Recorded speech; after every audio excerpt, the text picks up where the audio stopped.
Hey everybody, and welcome to another episode of Magic with Zuby. My name is Zuby, and for brand new to this show. The show is all about a little well-known card game called Magic the Gathering.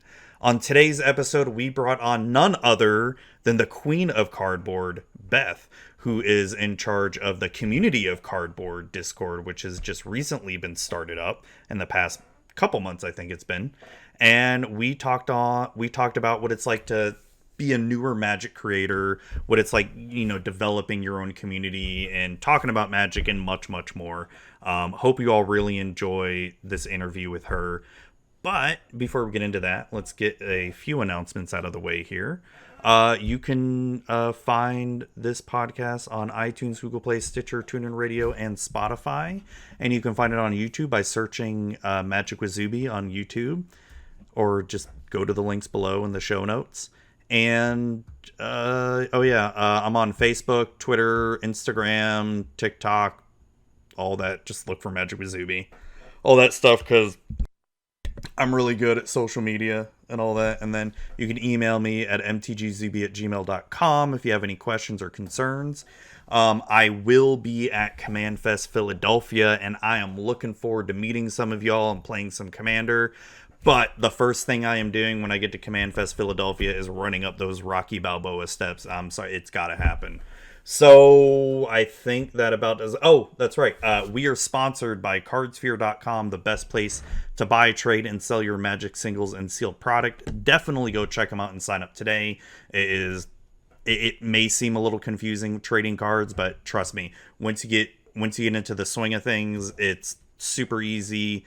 It's nice way to get rid of that bulk. Just go do it now. Have you done it yet? Okay, all right, good. Otherwise, also check out ultrasleeves.com. We are sponsored by them. Use coupon code Magic with Zuby. I am glad that seeing some of you are using that coupon code. It does help support the show, help support me to put money back into the show. Any proceeds I do make from sponsorships or anything like that, ads, it goes straight back into the show. So, and anything like that does help. So yeah, that's about does it for any announcements. So without further ado, please help me in welcoming Beth to the show. Hey everybody, Zuby here, and I've got with me none other than the amazing Beth, aka you might know her as the Queen of Cardboard. We've got royalty with us here tonight.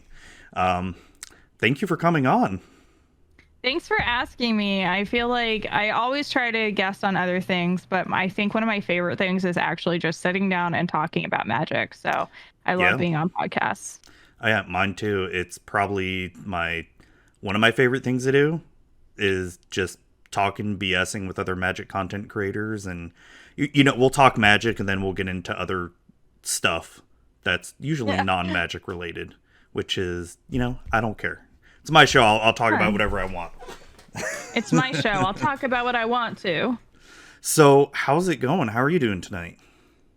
Doing really good. I am super excited. It's summer. My kid's last day of school is tomorrow, so I'm spending tomorrow at a 5th grade graduation. And then 2 weekends from now, I will be at Command Fest Richmond, which will be my first ever in-person event. I've never been to any kind of Comic-Con or anything like that, so I'm actually it's my little secret. I usually avoid things like this, but I'm actually really pumped and excited to be going. So I haven't been to a quote-unquote Command Fest yet, but I've been to a lot of Grand Prix and Magic Fest, which I'm assuming they're pretty similar, but it's just more commander focused. But they can be a lot of fun, but damn, they can be exhausting too. I'm super excited. I have a couple friends that are from this area that are going up, and then I'm meeting a couple of online friends. So I'm actually getting an Airbnb with my husband. Oh, nice. That guy TCG or Corey from the Command Crew and Southernmost DM or Matt. We're all hosting a little Airbnb party house type thing. So I'm really excited for that. I'm almost more excited for that and like the after party stuff and the shenanigans we're gonna get into than actually getting into the Command Fest itself. So Oh, that's some of the most fun, to be honest. Like just getting to yeah. meet people, hang out, and yeah, playing the Magic. That's cool, but no, that's the best. So when is Command Fest Richmond going on? It is the 3rd through the 5th. Oh, So not it's this June. weekend, Okay, but so the next next weekend, a week and a half away. Yeah, yeah. It's got the only one I'm gonna be able to make is Philadelphia, because it's in June. I've got so much travel going on in June for work. Like I'm gonna be at Vegas the weekend of Command Fest Vegas, but I'll be working, so I won't be able to go. You should just be like, let me in. No, I'll be stuck in some hotel room or hotel conference room just working, unfortunately. Oh no, It sucks. that sounds really sad. I've only been to Vegas once. It was actually for my 22nd birthday. As a like play on my 21st birthday because I was pregnant on my 21st birthday. Yeah. And I don't remember much, I'm gonna be honest, but what I do remember was wild, crazy, and a lot of fun. So I couldn't imagine going to Vegas and just being stuck in a room all day. Like, I Yeah, want to see shows and do stuff. it'll be the first time. Like I've been to Vegas a bunch, even a few times for work, but it was when I had a different position than what I'm doing now. But yeah, it'll be the first time where we'll be able to get to have some fun at night, but I won't be able to stay up late or anything like that, which is the worst part. It's like, how do you not stay up late while in Vegas and all that stuff? Exactly. And so I mean, the last time I went, my wife and I celebrated, we renewed our vows for our 10-year wedding anniversary.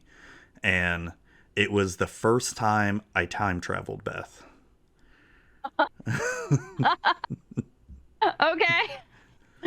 So I don't know if you partake or anything like that, but first time I did an edible, and it was yeah, it was fucking crazy. I do not partake currently because it is not legal where I am, but whenever I go home, I'm from California. Whenever I go home, I definitely partake. But the last time I was in Vegas, it wasn't legal, so I did not partake, and it was but I'm gonna tell you, like, I got so shwasty that we went to a couple shows, a couple of the Cirque du Soleil shows, and one of the shows, the only thing I remember is that there were like 2 girls in a fishbowl, and I was like, what is happening? I remember a really annoying voice. Then I took a nap, woke up, and then we went back to another bar. Oh God. So yeah, it was definitely a trip. Oh no, that's awesome. Yeah, I think you live just, I think, north of me. You're from Georgia, right? I do live in Georgia currently. Yeah, I'm in good old Florida. Florida man right here, born and bred.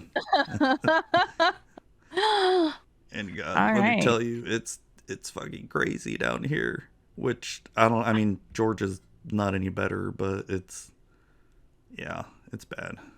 Yeah, it's definitely funny because I would never, before living in Georgia, have identified as someone from California, but I feel it here.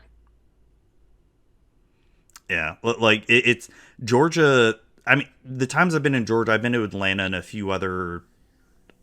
Oh God, I can't remember some of the other places, but it can be really pretty out there. Like Georgia can be really pretty, but damn, some of those laws up there, like ass backwards and all that stuff.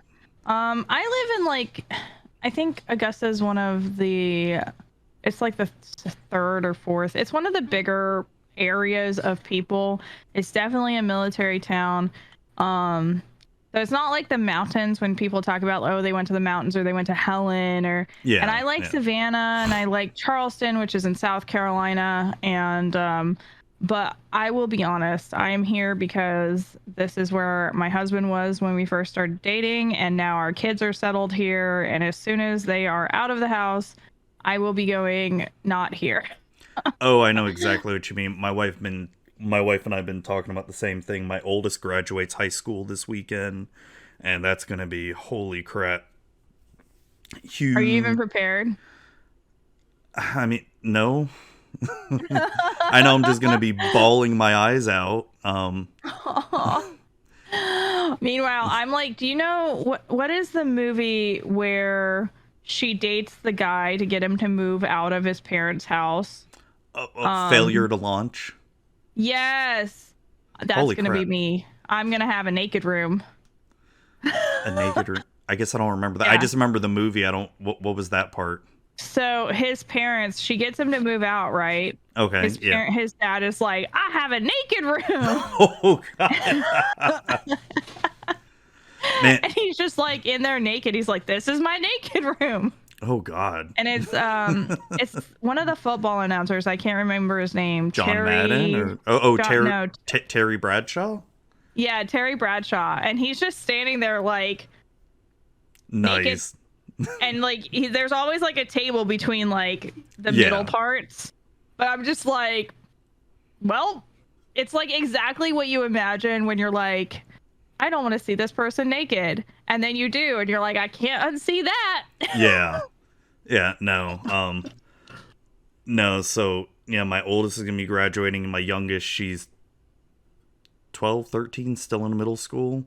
So yeah, we've been thinking the same thing. Like when she's done with school, we want to move, but my wife and I have been debating like where the fuck do we want to move? Because as shitty as Florida is, like it's cheap as hell comparatively. Like no state income tax. We love the beach, but we're tired of hurricanes.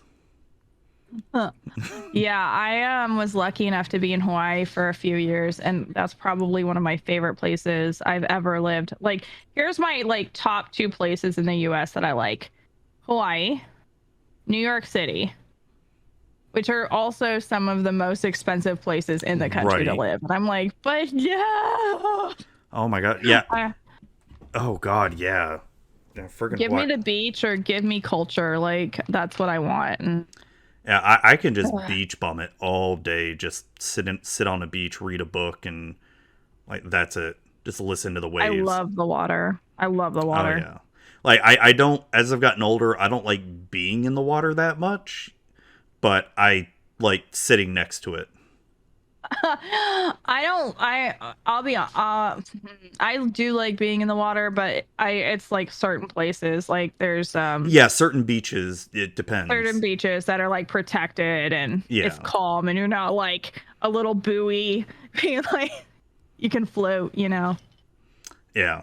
Yeah, like we've got a beach probably about 45 minutes away from us, depending on the time of year, obviously when there's not too many tourists. It's a small little beach, and it's a Gulf of Mexico beach, so it doesn't look the greatest. It's not like Clearwater Beach gorgeous, but it's certain times of the year we'll get a lot of dolphins coming there. We'll get a lot of manatees coming there, and it's great just being able to That is watch really them. cool. And yeah, they'll sometimes come up to you and all that, and so that's always fun. So we just started with not talking about magic. Oh yeah, I mean, that's how we do things here. That's So fair. I like it. so let's talk a little bit about you. You are the queens of cardboards. So tell me a little bit That's so about fun. your like magic content creation journey, because you have what started last year, I think it was. Yeah, or- I feel like I kind of popped out of nowhere. So let's start with my whole magic journey because it's a little Sure. bit longer than just content creation. And I think like a lot of people my age, I started playing Magic in middle school. My family, my grandparents didn't really approve exactly. They didn't understand, so I always was playing with other people's decks. And this was back when Magic didn't really have any expansions, and it was just, you know, you play creatures, you turn them right. Black was gross, green was big creatures. It's very simple. Yeah. And Yep. you know, I liked worms, and that was like my thing. I loved my worms. Oh, that was my first deck. I started in Urza Saga, and that was like my Nice. first deck, a mono green worms deck. It was god awful, but I didn't care. I was like I 10. still like it's so funny because I still like look back at it and I'm like, I wonder how much those cards would be today. Like, Oh god, I yeah. can only imagine, right?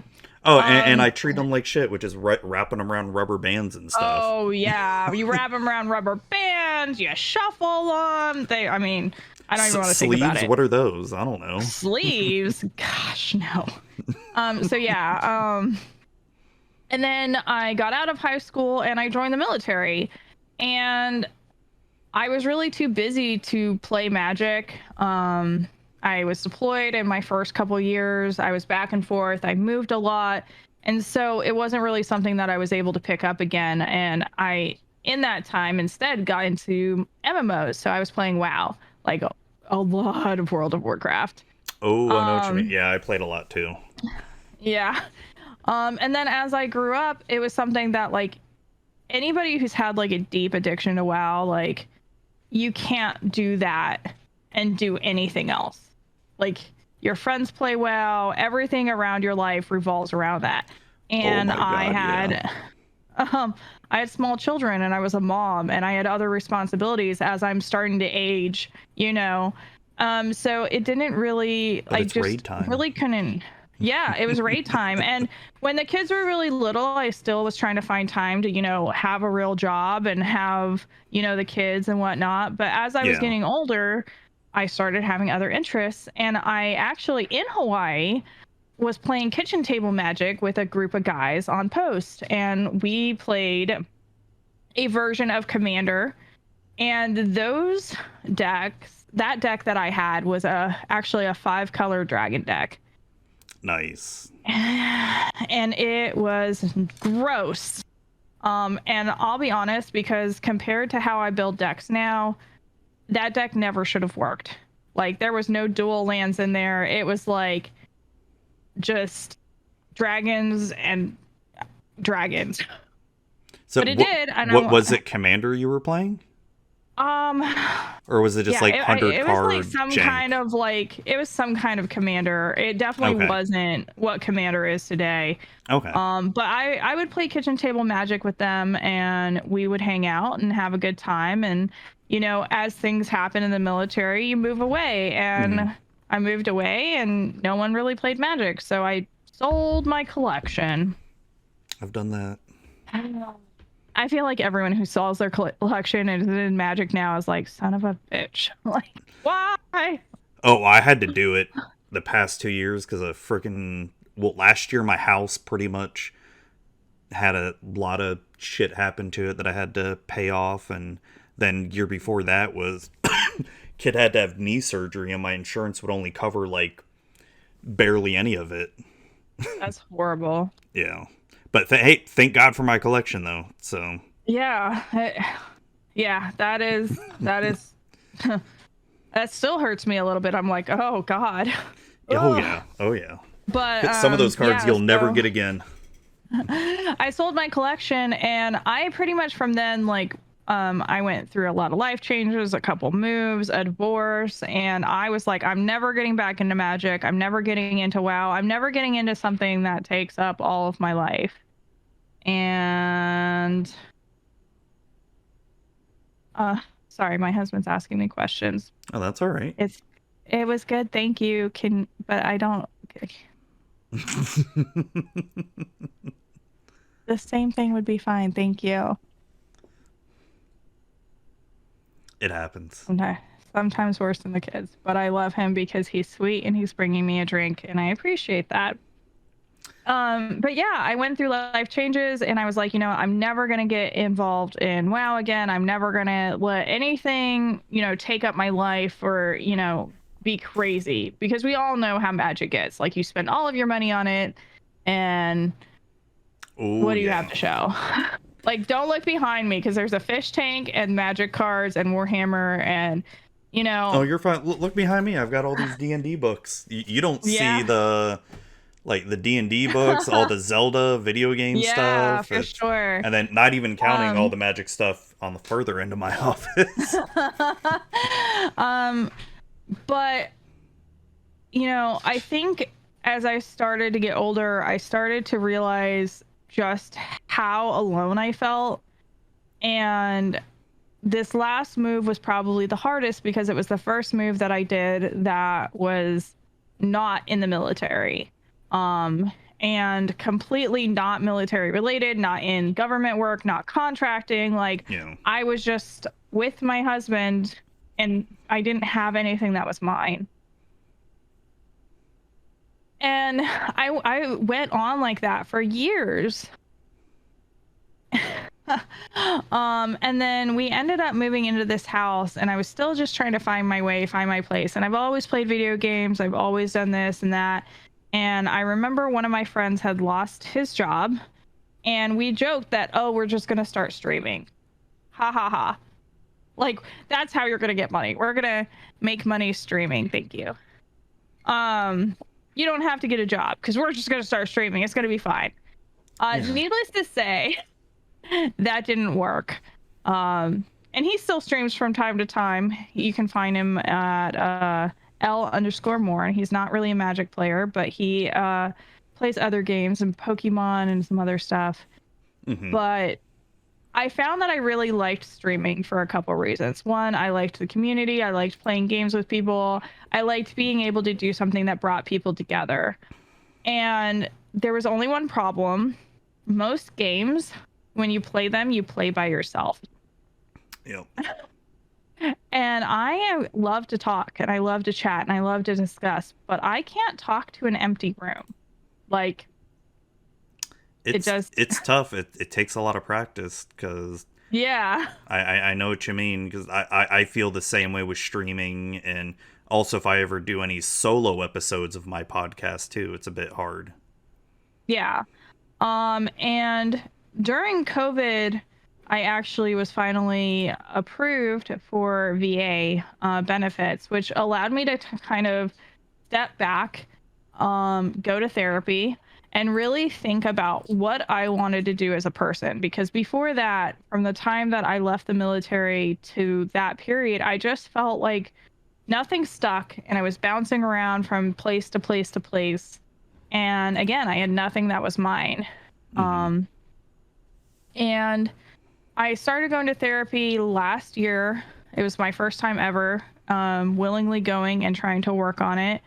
And during that time, I took a long break away from streaming because it just wasn't working. It wasn't going where I wanted to go, and I didn't know what I wanted to do. So I stepped back from everything and started working on myself. And of course, there's still COVID and all of these things going on. But here in Georgia, and I think Florida too, it wasn't nearly as restricted as some other places. Oh, yeah. Pretty much. I won't talk about how little restrictions there were because it was weird. I talk about it all the time. Like, the pandemic in Florida ended in summer of 2020. I think the pandemic in Georgia ended in April of 2019. So before it even happened. Before it even happened, they were like, "You don't have to go to work," and everybody was at Home Depot.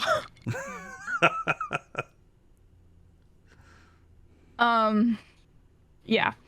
So I started trying to figure out like what I wanted to do, and I had started a little gaming group, a little board game group where people would come by, and it was like a small amount of people. It was in my home. It was like-minded people who were getting vaccinated and taking care. And, if there was any kind of situation with COVID, then they would either drop out or, we took precautions. What people are doing now, we were doing last summer. Yeah. And I have a variety of board games, but one of the ones that I had was Friday Night Magic. Oh, I forgot about that. Yeah. So Friday Night Magic is great for people getting into Magic or that they really don't want to get that problem. Yeah. If you don't want that problem, buy yourself some dual decks or buy Friday Night Magic. Don't do that. Don't do it. It's a lot of money. It's like 5 balanced decks, and you just play. And one of my friends that came over, who's now one of my best friends, was like, "Oh, you play Magic?" And I was like, "Absolutely not. No, I don't." But then here we are. And basically what that led to was, for me, I'd brought back streaming, and I was trying to stream, and I was trying to do this, and I still just wasn't quite hitting. And then I caught the Magic bug, and very quickly, like, already when I switched from streaming video games to like looking into Magic, I started finding other creators on Twitch and following them. And I realized really quickly, and I would say this was in a span of a month, that instead of streaming Arena, which again has the same problems, I could play with other people online. And I found the spell table community. And this was like, holy crap. And when I say I dove in, I was just like, I don't know, 3 feet deep, 6 feet deep. I don't know. I'm going head first. And I found a creator named Unicorn Fluff. Oh my God, I love her. Adria. Yeah, she's so sweet. And she can be. Played a couple. No, she's great though. Wow. Oh, her and I fight all the time. So I got to play a couple games with her and her community, and that wasn't enough. So I started finding other people to play with, and that wasn't enough. And so then I took my first step ever in my life into a local game store. Ooh, nice. Which mine is 3 minutes around the corner. Oh, lucky you. Dang. It's right next to Target and Starbucks, so it pleases all things that make up me. Oh, dang. Even better. Yeah. Now there's a Crumble next door. It's like... What's that? Thank you. Crumble cookies? Oh. Never heard of it. Oh, it's like a cookie like bakery or something? It's a bakery. It's okay. Very good cookies. So, like, just imagine cookies, Target, Starbucks, coffee, Magic cards. Like, fuck. that's the 4 things that make up my personality.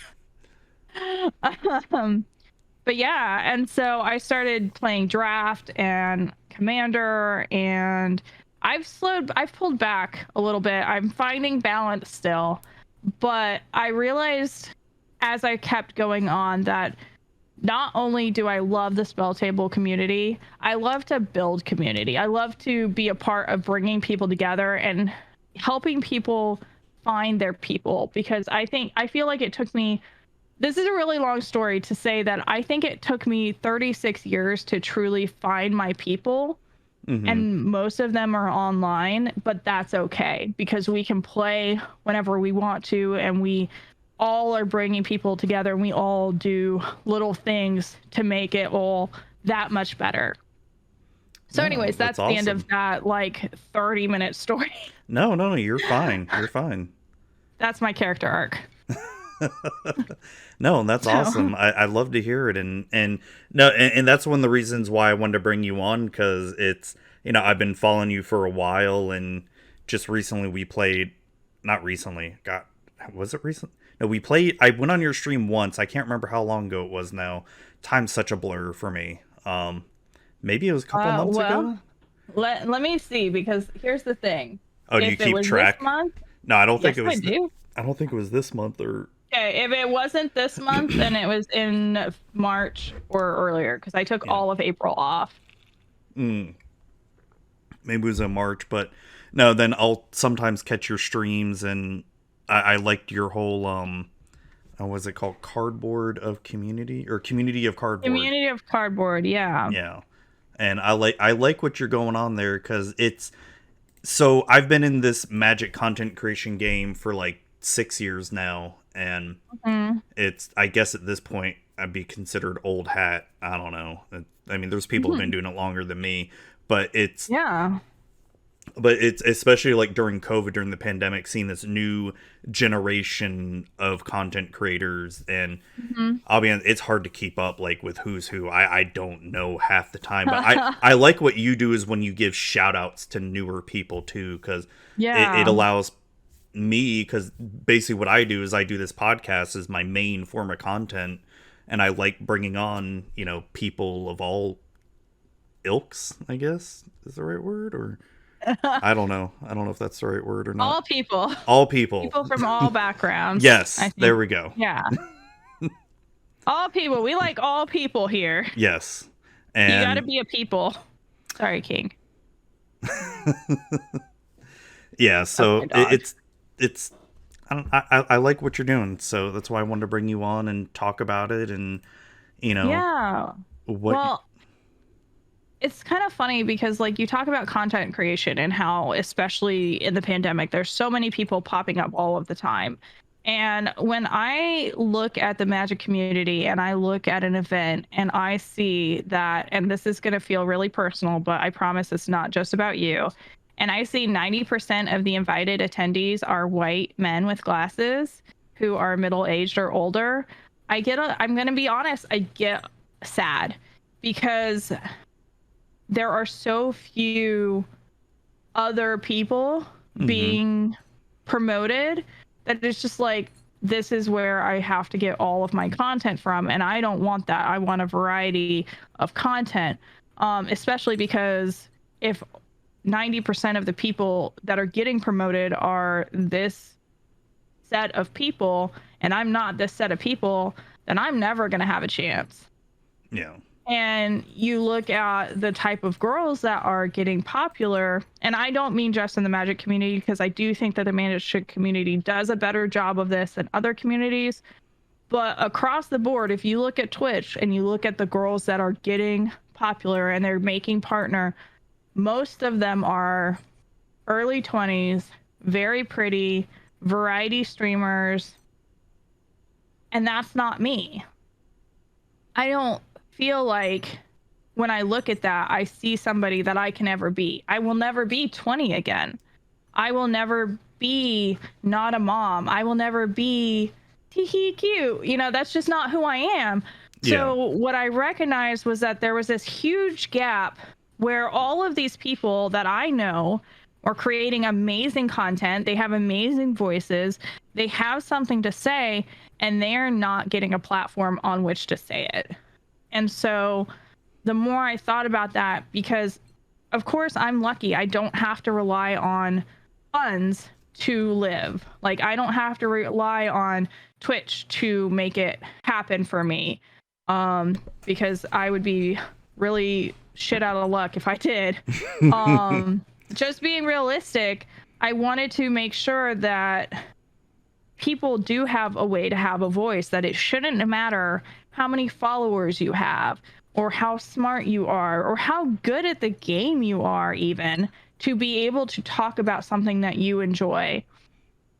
And I keep going back to people complaining about the power creep and people complaining about how the game is just getting unplayable, or you can't play it unless you spend $1,000 and you can't do this. And we have all of this different kind of gatekeeping, whether that gatekeeping is your age or your identity, or that gatekeeping is your ability, or that gatekeeping is just you got into the game too late. I've been playing Magic for years off and on, but I didn't start creating until last year. So now, how do I get into the game? And while I feel like even still I'm fighting tooth and nail for like every piece, I'm like this, like, you will never let me, I'll never let go, I'll never let go, like a little squirrel, little rabid squirrel. I want other people to have a place where they feel welcome, they can find a game, they have somebody to talk to, and they also promote that bigger feeling of spreading that joy in the community and that goodness in the community that I know that there is. No, and that's very admirable, and like I said, that's one of the reasons why I wanted to bring you on. Is to discuss that too, because it's always important, and like I said, as this new generation of content creators comes, it's difficult. I feel like back when I started, similar feeling, just not getting the voice there, and and it's sort of a feeling that I think any content creator will continually go through. But I think it's also, you need to figure out, what do you want out of this too? Yeah. You know, is it to make it big? I mean, that's not everybody's desire or goals. If it's to make it big, damn, that's a lot of Good friggin' luck. work. Good luck. God. Yeah. Yeah, but no, I know what you mean in terms of getting other different voices out there, you know, wizards promoting other people besides white males. And I feel just from what I've seen, they've done a much better job in the Yes. past couple years compared to back when I first started in 2015, 2016 with content creation. It's gotten tremendously better. Is there still work that needs to be done? Yes, of course. Absolutely. I mean, it never not work needs to be done. Honestly, like something we were talking about at the beginning before we in pre-session was like the MDL episode. That's what happened with that. Oh yeah. And what happened was just bad. Yeah, but what I appreciated about it was how the community responded when Benita spoke up. And we could always focus on how they responded before she spoke up. I choose not to look at that. I want to look at what happened when she spoke up, because as a female in the gaming community, in the military community, in a community that has always been mostly men, I know that 9 times out of 10, when a woman says this happened, that it doesn't matter. Most of the time, I feel that's my experience. That might not be everyone's, but my experience is that if a woman speaks up and says this is how it went down, that the response is, oh well, or the response is she's trying to get something, or victim blaming, or all of those other problems. And what I will say from what I saw from my side of Twitter, watching what happened after she spoke, was people listened and immediately responded. Would I have loved them to not have to wait for her to speak? Absolutely. Yeah. But at the same time, is that really fair? Probably not, because we're in a country where everybody gets to speak their piece and speak their truth. And I think that needs to happen as well. But I appreciate that when she spoke her truth, people listened and people acted. I'm so glad they did. Yeah, because I was, even before she spoke, I was just privately with my little group. I was just bitching and complaining, like, watch, this motherfucker is going to get accused and nothing's going to happen. He's going to make more money off this shit just from the publicity. And I was so pissed. And and, you know, I think... And I'm so glad the community freaking... And you're right, it wasn't until she really spoke is when the community really, you know, kind of went the other way and just said, fuck this dude for real now. And I'm glad they did, because fuck, man. Me too. I've seen that happen way too many times within the Magic community. Not to this level, but certain things too, where same kind of shit. Someone accuses someone of something, and then they, you know, the accused gets I don't know if gets away with it is the right word, or the right phrase, but essentially stays quiet for a few weeks and everybody forgets. Yeah. Yep. Pretty much. And so that is something that I think watching that gave me such hope and made me want to build the community even more. Like, wanted me to foster that concept and foster that idea. Sorry, I had a message, so I just wanted to check it. I just sometimes when I get let me explain, because now I'm going to think about it and I'm not going to be able to finish my thought. When I get messages and it's from somebody else in the community, I'm like, oh shit, I forgot something. I missed a game. I'm supposed to be somewhere. Because that happens a lot. No, it's all right. Brain things. But yeah, that response right there is what I wanted to foster and grow. I wanted to foster the ability for people to be able to speak out. I wanted to foster the ability for people that did side with victims, that did believe in women's rights, that did believe that trans people are people, that did believe, you know, people deserve equality and to be treated well, had a place to be that way, and to spread joy and kindness because I don't think that I always take the side the way that people would want me to, but I always try to be fair and to spread love. I very much believe in affecting the world in small groups so that that small group can then affect their next group and their next group. I think that no person is right, which is funny because we've talked about myself and the cardboard community, the community of cardboard. But what I haven't talked about is actually that when I built this idea, I wanted to make sure that it wasn't just me, that it was absolutely not about me, that even though I wanted this idea to be put together, that I wanted it to be people to also hold me accountable. So I made sure that we had a council of people from all different backgrounds and play abilities and styles to always be there to hold me accountable and make sure that as a group we follow a certain code of conduct and that we move together as a group to make our group and our community better. Oh, that's good. It's good. I like to hear that. I love hearing all this. It's tough. It's tough work. I'm not perfect, you know? It's no when you start getting to the point where you think you have all of the right answers, that's when you've made a mistake. Oh, no, I know what you mean. And like I said, I like what you're doing here. It is important, especially for, what's the way to say it? Especially for, smaller content creators too. And just to, like I said, as soon as when you did that, thing on Twitter, like if you have 500 or less followers, retweet and all that stuff, I like that because as a content creator, everyone goes through that phase of I'm just talking to the void, like nothing I do matters and all that stuff. And it like I said, I even feel that to this day. And you can show me numbers of how many people downloaded my podcast and I'll be like, nope, it's bullshit, I don't care. Yeah, and absolutely. It's funny because I very recently surpassed a certain number of followers, and it doesn't really matter in this moment how many followers I have. Oh yeah. But when you get into those dark times where you're feeling very sad about yourself and like all that matters is that you lost followers or you don't have as many followers as so and so, and you get into that comparing game of where you think you should be or what you want to be doing,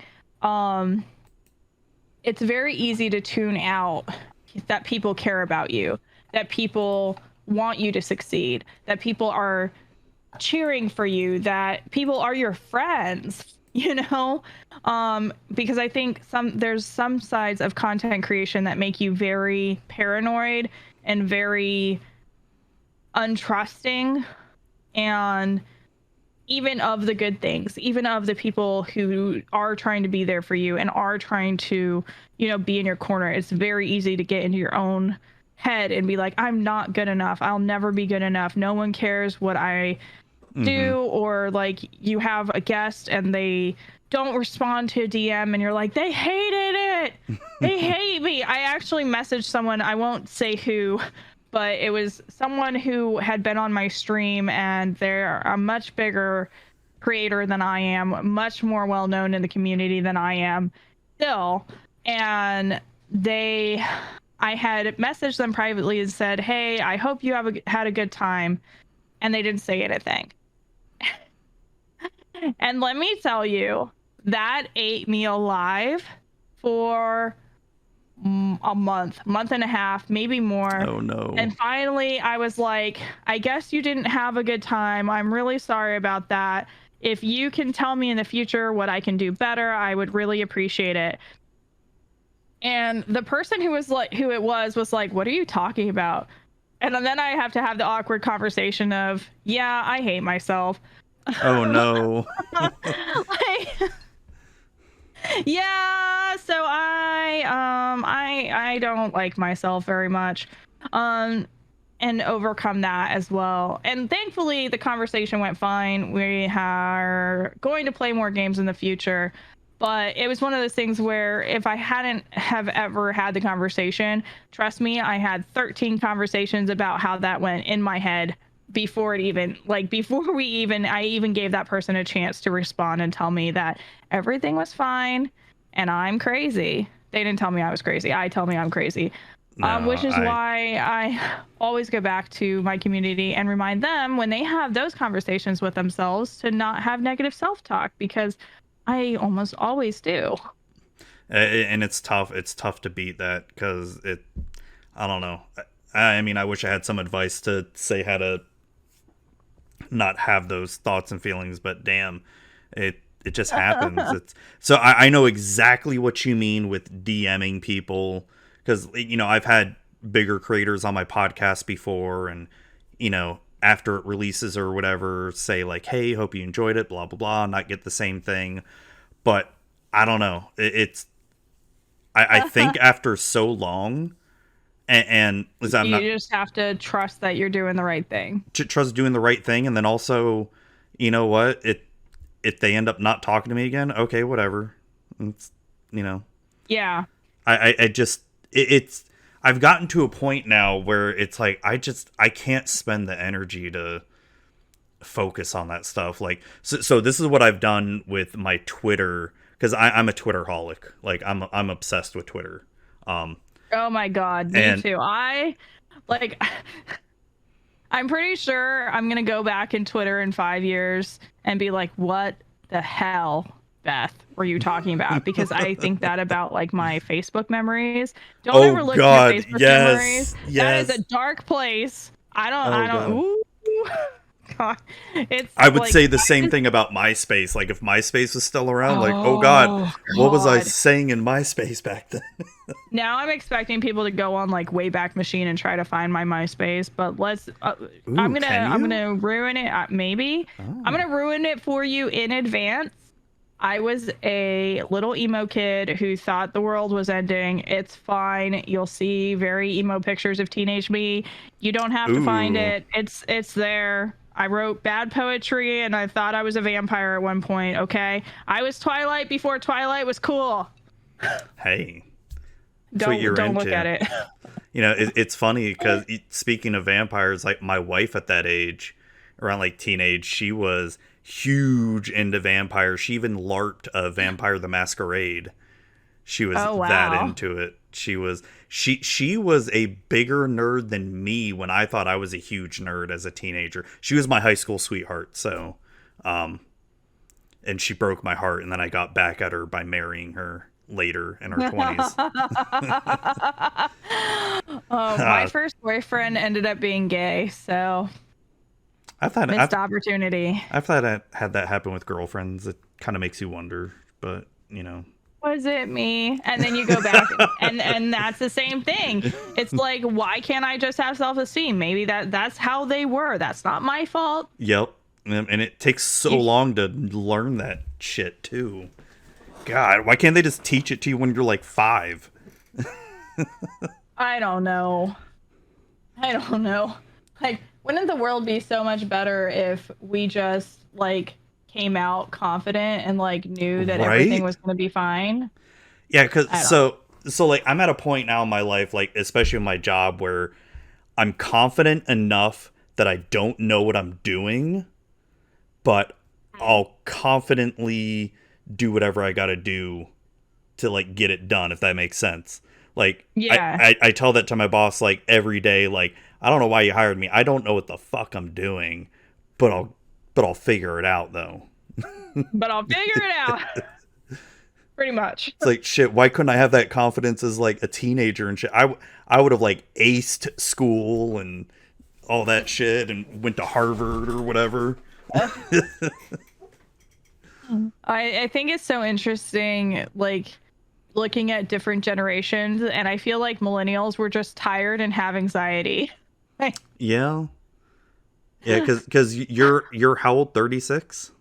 I am. I'm 36. I'll be 36 in August, so nice. Yeah, we're part of the older millennial generation. We're the elder millennials. I know, right? It's and it's freaking weird because so my wife had my daughter at 17 and she's graduating this year. Oh yeah. And I came into her life at 3 years old, and it was the sperm donors just a sack of shit. And As they are. yeah, and so it's crazy just seeing her generation, the Zoomers, Generation Z, the actual Oh Zoomers, my gosh.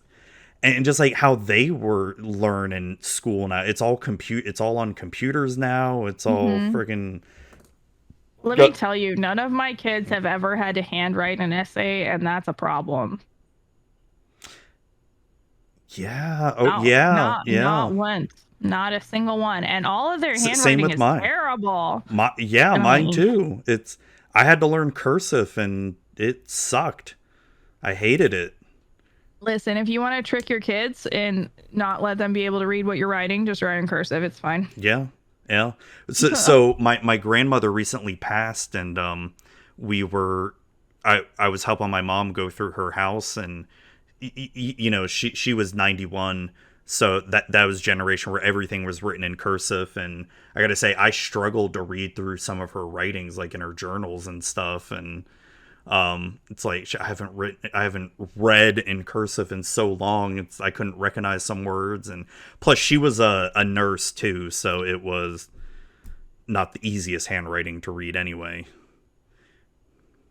Nice. Well, yeah, it's funny, my grandma's handwriting is like exactly the same. Like it hasn't changed in years. And it's just very exact.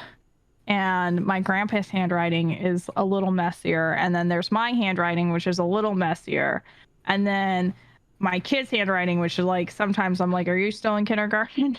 Oh my And my gosh, youngest right? two are 11. So it's like, well, Yeah, yeah. It's all on. So what got me is my youngest. She has Microsoft Teams for school, and they'll just do homework, like literally do assignments just on Microsoft Teams and hand it to the teacher. So it's essentially, and they can do it at home. So I'm like, so you can just basically Google the answers of how to do stuff and just get A's. Like, shit, I wish I had that as a kid. Damn, being able to just Google anything. No, we had to go through like encyclopedias and all that stuff. If anyone even remembers those, that was before the days of I do. Wikipedia. I do remember encyclopedias. My grandma actually still has an entire case of encyclopedias, like the Britannica. Oh yeah, yeah. Oh god, it's so I don't know about your kids, but what my kids have now, I can log on to a county website and see all their grades and every single assignment they do. I can see when they've been tardy to a class, if they haven't handed something in, get notes and comments straight from the teacher. Thank God they didn't have that out when I was growing up. Fuck, I would have got grounded so many times. Do they have anything like that up where you live? They do, and it's funny that you bring that up because I remember by middle school I kind of squeaked through, but by high school I was actually picking up the mail and picking up my report cards before my grandparents saw them. So they had Ooh, no idea what my grades were. And now, yes, I can log in. I see my children's grades. I know exactly what they're getting. They get grounded if they don't have certain grades. And part of me feels bad because like there's no way for them to kind of mess it up. And they get to retake tests all the time. So they just like right? they have a B and then the next thing I know they've got an A and I'm like, "Okay, I don't understand it, but as long as that works, it's fine." Yeah. But yeah, I know the minute they get a bad grade, I get an email. I'm like, "Woo, Oh, they yep. can't hide it. They can't hide it." No, so speaking of like being able to retake stuff, I don't know if what our kids are learning is harder, or maybe it depends on the county or something, but I swear, so I was trying to help my youngest with some math problems. She's in sixth grade, about to go to seventh, and I gotta tell you, but the math problem she was doing, like it was like Mhm. high school math that I was doing at like 15, 16, and they're doing it at 11 or 12. I'm like, what the fuck? I can't even tell you what it was. I had to Google it, and I had to like research how to do it because it wasn't simple algebra. It was like some other stuff too. I don't even know, It's but so funny. My fourth grader, our youngest son, he is very like if this was the way he's taught, that's the way he wants to do it. And he's still learning some concepts that are new math. Mm-hmm. And I won't let him do it that way. If he needs help on his math, I make him learn how to do it the way that I learned. And he gets so mad at me, and I'm like, but it's easier. Long division. I know what you mean. Don't get me started on long division. I mean, it's like he doesn't even understand the concepts that I learned, from basics. He has to do and move the 0 and draw, and I'm just like, no. No. Oh God, no, I know exactly what you mean. It's tough, man. Oh God, no, but that's awesome though. Yeah. So speaking of Magic, we've got, I think by the time this episode comes out, because it's not coming out this week, it'll be next week. Oh, so by the time this comes out next week, you'll be in Command Fest. Virginia. Yeah, you'll be in Command Fest Yeah. Richmond. And we'll have Baldurs Gate. Is Baldurs Gate coming out that weekend? Yes, pre-release. Okay. Oh, the pre-release. Okay. So yeah, we'll have the pre-release going on. What do you think of Baldur's Gate so far? So I'm going to be honest. I was an elite nerd in high school, which means I didn't think I was a nerd. So I shunned the D&D people. Mm-hmm. That being said, I've never played D&D seriously, and now I play all the games.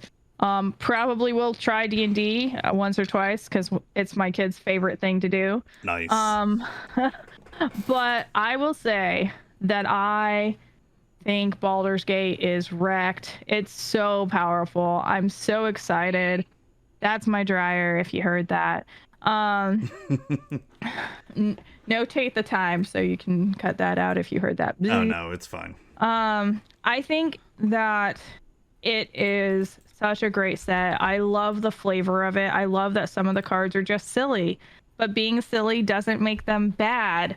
I think the more that WotC leans into these specific realms and things that they're doing on the side with Innistrad's Crimson Vow and the wedding, or even New Capenna and the cars and the guns and the Halo fountain, I feel like they could lean even further into the story. So when I see something like the D&D set and I see them start to lean into this world that has been built, it just makes me super excited. I love Lulu. I don't know where Lulu's from in Baldur's Gate, but I love her. She's cute and adorable and makes me happy, and I want to save her and protect her forever. Is that the elephant one? Yes. Okay. Yes. Winston, he's broken. He's CEDH. I'm excited for him.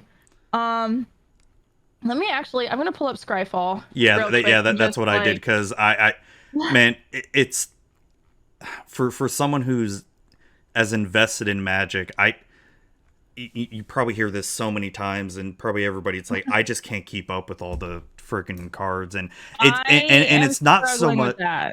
And it's not so much the pace of releases. It's I'm also so busy personally too, where I just we're my job's especially now that the pandemic has been, I wouldn't say over, but work has been getting back to normal, and for the past year I just don't have the time to dedicate like I used to. Plus also trying to do a D&D show at the same time just eats up my time as well. Fair. So I will say that I think the most powerful card from today, the 24th, is the Ancient Copper Dragon. It's a 6/5, and it's a red. It deals combat damage, roll d20, and create that many treasure tokens. I think that's crazy. That in my life. I love that it's mono red because you can pair it with Kark, maybe. I think Kark is who makes you double roll, or Kark's other thumb. Yeah. Anyways, that dragon is insane. I love that it's an elder dragon. Just that distinction makes me happy. I think the silliest card from just today that I saw as I was looking is the Tabaxi Toucaneers. And they're a 5-cost, 3/2 cat ranger flying with Myriad. And the picture on this card is a cat flying on the back of a toucan. And I'm just like, I love it. I love it. I love that art. Yeah. It's a terrible card. I think. I don't think it's worth 5 in any deck, but I Oh love yeah, the in a constructed deck. flavor. In limited, Yeah. I would draft the hell out of this in limited since it creates a Yeah. No, token. the Myriad is Yeah. very nice. Displacer Kitten is another one that I just thought was hilarious, and it's Oh like my this little god. cat with green. I Yes. mean, just we've And got the owl bear yeah, cub the too. owlbear, and the owlbear cub is strong. Don't get me wrong, the owlbear is whoo. Oh yeah, it's Um, like a whenever it attacks, you look at the top. So it's like a collected company, like mhm. in a sense, over and And I over again. also noticed that they are doing a little bit of mother or father. They're doing a little bit of parent and like feel on this set. So like you've got the Pegasus Guardian, that's a parent Pegasus and a baby Pegasus. The Wait, Burnished really? Heart reprint, Oh yeah. yeah, yeah, I love The that Burnished new Heart art. reprint is, a baby and a mama or a daddy. We've got the owl is a baby owl. So owl Waiting bear for its cub. mama. Yeah, it's so cute. It is. Uh, it's just things that like that. Like I love cute stuff. I love having this whole different thing. The themes. I love that we're going to be doing some more rolling and taking some of the concepts from D&D and bringing it into Magic. I think Yes, that's really I really love fun. it. I am actually building a disgusting deck using Legion Loyalty, which is the enchantment that gives all creatures Oh Myriad. god, gross. Adeline, and then Oh there's yeah, I remember you tweeting yeah, about that, or was it in the mm-hmm. Discord? I can't remember. It might have been in the Discord, but then the let me pull up the I always forget the artifact, but there's an artifact that you can end the turn at any point. So you go into combat, you swing, right? You do the myriad Mm-hmm. effect, and then you use the artifact, which is not in that section. The artifact Sundial of the Infinite to end the turn and keep your creatures with Myriad Ooh, yeah. because if I read Myriad right, and I think I do, you have to exile them at the end of combat. But if the turn just ends in the middle of combat, do you exile them? I'm gonna need an You official you ruling, but right now, you wouldn't. So is there? mm-hmm. So if you wanted damage to get through, is there technically an end of combat step, or is it just when Well, damage gets here's the through, it's end thing: of combat? you don't even need. It doesn't even matter if damage gets through Yeah. because you get those 4 or 5 Adelins because you're going to throw a mirror box in there, so they aren't going to replace each other's effects. And then you get the 3 humans, and then next turn you're that much bigger. So it's really about using the myriad to create your Mm-hmm. tokens, make a huge field, a horde, and then when you actually are ready to go, you've got a butt ton Yeah. of people. I'll send you this link too, so if you want to link it in your video or your podcast, it's right there. Okay. Okay, yeah, so I think you're right. If you end the turn before the damage step, so if you just do attack, there's no responses, and then you can, when you get priority again, you can just end the turn, and none of it should be exiled because Yeah, you skip all the steps. There's no end of yeah, combat, end of turn steps. yep. So that's pretty damn cool. Yeah, I'm hoping I'm hoping it goes the way that I think it should based off of how I understand the rules myself, but I'm not a judge or the rules committee. Nope. This is just my unofficial call for anyone listening who makes rules to make this happen the way that I'd like it to. Yeah, For I no mean, reason other even than if this it would be doesn't, disgusting. just do it anyway. Yeah. Just do it anyways. I'll be like Yeah. Mara. I'll make my own rules committee. Exactly. Exactly. Yeah, there's so many new cards here that I already know that I was finally looking at some of the dragons today, and like that ancient copper one, the sapphire ancient one for drawing the card, or the silver one, not sapphire. It's I know I'm going to be replacing the old shard cycle in my Dragon deck, like the oh god, what is it, like the intent, the body or something? Yeah. I will say I'm not as frustrated by the power creep that people talk about because I feel like it's a puzzle, not a power creep. You can always answer the quote unquote power creep. You can always answer a deck with another deck. I will Yeah, say yeah. though, I'm tired of having to redo my deck list because there's upgrades for my decks in every set. Well, it's you're not wrong, but I think it's also you gotta. I mean I don't have to, Yeah, you don't but I have to. have to. But I have to, Zuby. I I know have you don't to. have to. So it's, I don't. There's like like maybe two or three decks that I have out of the, was it 15 to 20 that I'm like you. Like every set comes out, I'm looking for upgrades. But there's certain decks that I Hmm. have where I'm just like, I don't really care. Like I built it, I'm done. If there happens to be like that one card where it's like, oh shit, I have to have it, sure, but I'm not gonna Yeah. go out and look for it. I'm deep in it. I'm deep in it right now. There will be a time when I'm like, you know what, this deck is my deck, and you're just gonna have to deal with it as is. But I think for at least for a while, and thankfully I have friends who we share the cost of like the initial box of Oh, lucky cards. you. Dang. Yeah, that's why that library is so organized because I Yeah. am the librarian. Oh, Um, nice. but yeah, we share the initial value, the initial buy-in each release. So I think once they're done, if they are ever done, that's probably when I'll be like, I'll think more about it and I'll be like, all right, I make this much money here and I do this much money here and I want to put in this much money here Yeah. and kind of cut it there and not go to the point where I'm like, ooh, I need all the cards all the time. But right now, I'm in it. I'm in it. And that just because I'm in it Yeah, doesn't mean you have to be in it. I could for still sure. pull out a worm deck from 1996 and turn cards right and beat somebody. But again, for me, I had to really come. I had this like full circle moment where I was Spike, and then I was like, Spike is not a nice person. Or not, um, and sometimes it makes the game not as much fun because I used to be yeah. heavy into like modern and legacy, and that's all I would Mm-hmm. play. And yeah, Yeah, and so then I realized like now I've come full circle where I love to win. Don't get me wrong, I love to win, but I like to see my deck do the thing and I like to see the players that I'm with their deck do the thing.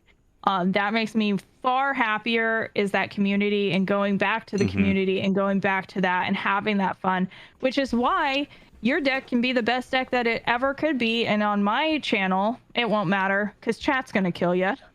yeah, yeah. The chat cat. I was watching that last night where oh shoot, I think it was in the first game. The, oh god, what do you call it? The explosion thing? You, Erratic explosion. yeah, yeah. Yeah. Yeah, and it killed the. I forget the names. I know it was Alan, you, DM Cross, and I forgot the other guy It who's the was first one to Fitz, get killed. Mr. Fitz, Fitzy Mister Fitz. Fitzy. Yes, that's right. Yeah. So it was definitely one of those things where I was like, oh, chat's really going after Fitz, but it kind of eases up. It really eases the thing when it eases that burn a little bit when you're like, this is for charity, this is fun, we're Yeah. gonna, and I do think it's funny to see like CEDH players come into my channel, and I always tell them like, keep in mind this is not gonna go the way that you think it's gonna go. So bring a deck that you just want to play because you want to play it. Yeah. Because even if your deck is a CEDH turn 3 deck, chat is gonna make sure it's not. And I thought I had the win against Seth there in the I end, know, and I chat saw that. decided chat Chat's like, decided to kill nope. me. So they don't just hate me, and they don't hate anybody. My chat is honestly really a lot of fun. They do get a good kick out of those dice rolls though. No, it's fun. It was fun just watching it. Um, I want to talk about power creep real quick.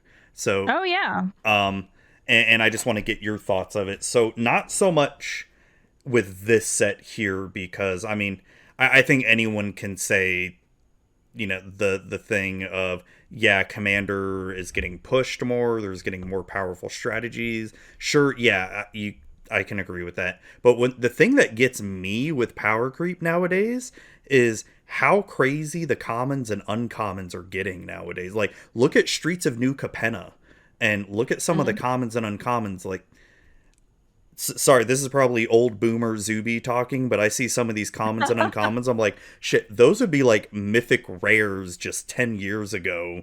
And now they're just commons. And oh man. So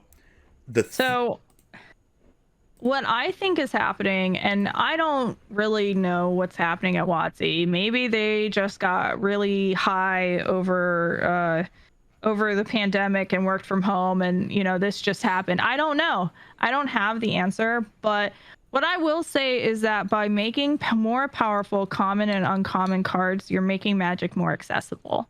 Because I know plenty of people who are, relying on proxies. And I am not anti-proxy, but they're relying on proxies to be able to play the game competitively, because there's some cards that are not going to be reprinted. They are staples for certain formats, and we don't all have $1,000 to throw on one Magic card or even one Magic deck. So I think this is an answer to that, to giving us more cards. But this will actually go back to like my World of Warcraft days. My favorite time in World of Warcraft was trying to figure out how to make the not standard thing work. So, when talent trees were around. When talent trees were still around, like pre-Burning Crusade, I actually used to run a healing boomkin, and I was in a raiding guild. So like I was in a top level guild. We were doing end of game raids, and and I made it work. And that was not a standard. Like a healkin is what I called it, but it was not a standard. And definitely honestly, not back then. It made me sad when they made it that you had to go you had to keep your tree in this certain thing, and you couldn't go out and be competitive anymore. And so for me to see more variety and more power at all levels of cards, I find that to be like, cool. Now you can do whatever you want. And that's the great thing about Magic. There are thousands of cards printed out there. You do not have to build the end all be all deck. You want to put 50 lands in there and one card that wins the game? Be my guest, bro. It's your game. So I think that goes back to learning how to talk to people at your table, learning to explain what your deck wants to do, and also learning to use the tools at hand to get where you want to get, to make that happen. I'm more happy to see a deck do the thing than to see a win. What does a win get you in Commander? Honestly. Nothing. What does having a good time with your friends get you? Everything. See? No, it's good memories. I wasn't that hard. It is. It's good memories. It's good times. It's good conversation.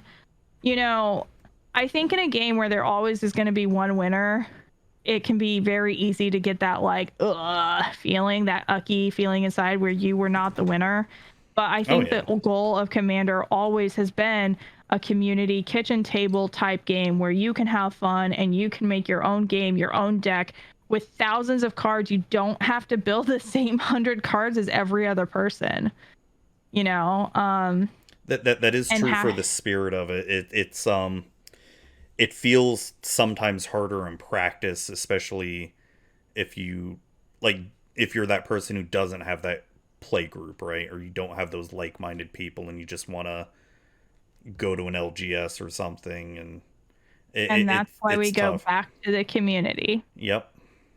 And that's where we come full circle. We go back to the community. And even in the LGS, you can affect that. You can make sure you have a rule zero conversation. Make sure that you get to know the people there. Make sure that you talk about what your deck wants to do. Talk to the people at the LGS, especially the people who work there. I'll say, there are people that I love who play Commander, and there are people that I don't love that play Commander at my LGS. There is not one employee there that I don't love. I love them all. They're all Yeah, they're all super knowledgeable. They're all super helpful. And they're all there to see that you have a good time, because at the end of the day, if you're not having a good time, you're not spending your money, which means they go out of business. So, Yeah. support your local game store, build your community. Yep. Far and wide. Yep. As long as they don't suck. I've had too many bad experiences with LGSs down here in Florida. We've had some really good ones. I don't know what's going on in Florida. I don't even have a local LGS anymore. The closest one to me is like almost an hour away, and they're an awesome LGS, but it's hard to travel that far, you know. Yeah, I totally get that. It's not the biggest LGS either, which it's not a knock against them. It's just friggin' real estate's stupid. Exactly. Yeah, it's crazy. But it's also, it gets cramped, you know, like but yeah, no, that I always find that super important. Always try to support the LGS if they're good. There's been some shitty LGSs in my time. And listen, if they're not, let them know. That's what the internet's great at, letting people know when they're not doing the right thing. That is true. They're really good. And at when that. they are doing, and when they are doing the right thing. For the most part. I would impress on people that if you're LGS or you're a creator that you follow, or you know, you have those groups of people that you play with, let them know what they're doing right, because we don't always know. Like, I mean, I'll tell you, even like just this last weekend, there was a point where I was so in my own head that I was just like, yep, and I'm done. I'm quitting the internet forever. And it seems like it's silly and over nothing, but, you know, at the end of the day, we can get really caught up in what is going on inside. And it's always nice from the outside to have someone say, hey, what's your favorite Magic card from this set? Or, hey, yeah, you're doing good. You're doing a good job. But like, but it is also important to have that disconnect too, to just realize the priorities. So what I was gonna say earlier, like me being addicted to Twitter, is the thing that has helped me out so much, because I used to get so sucked up in all the stupid little Magic Twitter drama about whatever stupid EDH thing we're talking about today. And, the discourse of the day. But so I honestly, what I started doing was I started muting Magic phrases. I started muting Commander phrases. I started muting EDH phrases. So I'm like, I don't want to see it. I'm good. Wait, you're not following hashtag proxies? Come on. Nope. Hashtag treasure? Nope. So I've muted so many Magic the Gathering related words, which is, you know, as a content creator, I probably should be aware of the generalness of what's going on, but it's for my own sanity. I get that. I can't, and you know, so it's so funny where I'll have someone come on my Discord and say like, oh, did you see the latest drama or whatever? I'm like, nope, no idea what you're talking about, and I'm happy that way. I've honestly learned to take the drama with a huge grain of salt, especially when it's something about how you play Magic, because I feel like if someone's out there telling you how to play Magic, then they don't really understand what EDH is about. And like, oh god, yeah, it's and maybe that's me being really harsh, and I'm really not trying to be, and God help me, like I'm already thinking I'm gonna lose so many followers, and I'm like, oh no, people are gonna hate me. But yeah, at the end of the day, who cares? Because the idea of Magic and the idea of having a Rule Zero conversation is that you make the game that you want. Now, if you want to just win every game, well, do I have a card game for you? It's called Solitaire. Yeah, but, you know, oh yeah, the people who have like 10-minute turns. Just, yeah, oh god, those are the worst. But if you want to have a game where you are playing with other people and having a good time and, you know, learning about how to make your deck better, or learning what cards do what, or, you know, laughing, or just enjoying the people that you play with, then I would give Commander another look. And I would not get as involved in the discourse. And I would not care if people care about treasures. And I would not care if people care about proxies. And I would not care if people care about whatever other magical discourse of the week is. And again, I'm going to bring it back full circle. When you go back to that community and you go back to those creators and you go back to those people that you choose to play with, what is it that they're talking about? What is it that they're trying to bring? Are they trying to bring fights? Are they trying to bring anger or hate? Or are they trying to bring joy and safe places and lift people up? And none of us are perfect. I promise you, I am not perfect. I get involved in all kinds of things that I probably should just keep my nose out of. But for the most part, and this is one thing that I will separate myself from the community of cardboard, because I am not the community of cardboard. I am Beth. I am the queen of cardboard. I am a person, a human being who makes mistakes, has feelings and opinions. What you get from me is not what you're going to get from the community. From the community, you're just not going to get discourse. You're going to get uplifting voices and feeling safe and having a place where you belong and discussion. And there will not be those feelings where you're like, do I have a voice here? Do I have a place where people just disagree with me? You know, that's not that. That's not that at all. I'm not going to agree with everything that everybody says. Mm-hmm. But in a community, in that greater voice, you can find people that you belong with, even when you do disagree. You can find people that you belong with and care about you, even when you aren't on the same page. That's good. I like that. Thank you. No, I think... Trying now. Yeah, and it's tough. You're doing well, though. So thank you. You got Command Fest Richmond coming up. So when this comes out, you'll be there. What are some things you're looking forward to doing? You mentioned like an after party. I know that. What else? Well, I'll be honest. I didn't think I was going to get to travel this summer at all because my daughter has needed some extra attention due to some issues that she's been having. So I thought I was going to be at home all summer. So just the fact that I get to go, I'm like, But when I posted that it was a possibility, Sheldon Menery actually responded that it's in the rules that I have to come and say hi. So like that to me was like, I'm so excited that's right. Yeah, to see Sheldon you went and on the RC stream a couple weeks ago, right? I did. That's right. Yeah, and a couple weeks ago, I believe, I was on there, I think, the end of April. So almost a month now. Oh, God. Which is crazy. Yeah. May's gone by stupid fast.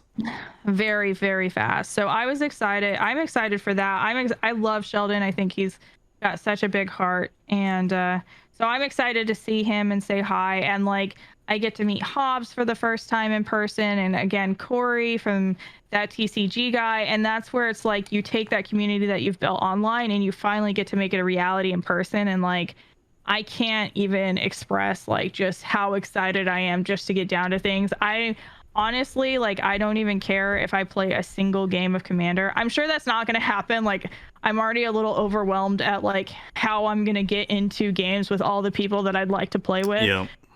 But even if I played not a single game and all I was like, hi, like that would be great.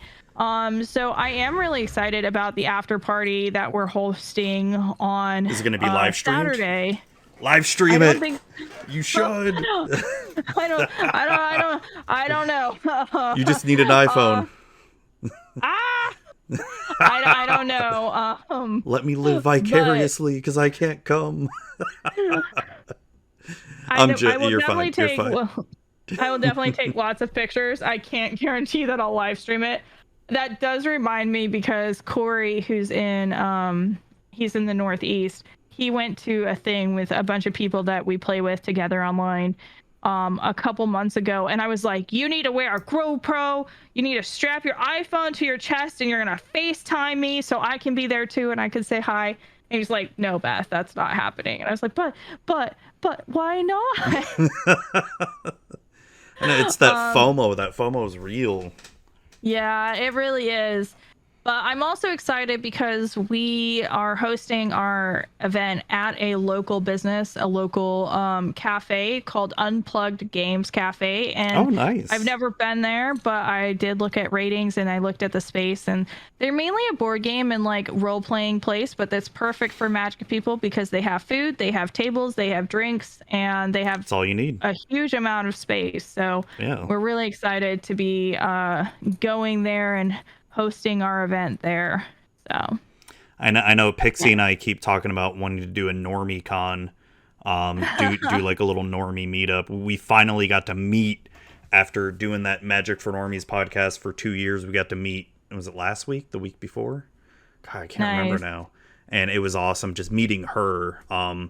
But yeah, it's so tough to try to travel. Like, I was hoping we could try to go to Command Fest Philly together, but she can't make it, so I'm going to try to meet some people. But I am so excited about Philadelphia. The first thing I am doing when I get there, because I land on Friday at 9:30 in the morning, we're gonna drop our bags off at the hotel. First thing I'm going is the Rocky Balboa steps.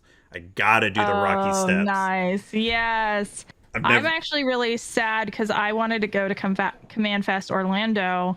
I love Orlando. I love Universal. It's right in my backyard too, and I can't go. I know, and I can't go. And like a lot of people are asking me, are you going to Bellevue? Or are you going to Vegas? Or are you going to that? And like, it's so hard to say no. Like, no is the worst word in my vocabulary. Like, I hate saying no, but I just can't. Like, I just cannot. So I definitely, like, even though I am going to get to go to Richmond, I definitely have FOMO about all of those other events. I'm like, right? I want to go to them all. I'm still so pissed about Vegas. Like, fuck, I'm not. Yeah. I'm gonna be there, but I'll be like right down the street from it. But I'm like, not really right down the street, but just a couple miles away, and I can't go. But yeah, or Orlando, I'm not gonna be able to go. I got to travel to Oregon. And my work's taking me there. Just. Which I like the travel. I like the travel. It's I love traveling. It gets me out of like my space, and then I'm very much ready to go home and like be in bed for the next 4 days. Yeah. So if nobody hears from me after Richmond, I'm not dead. I'm just like hiding from every human ever alive. Yeah. Oh man, I don't know how I'm gonna survive June. So I'm the same way. Like, I could be really outgoing. Like take a Magic Fest, right? Be really outgoing that whole weekend. Then that Monday or Sunday evening comes, I'm like, I'm gonna cocoon and don't talk to me, don't look at me.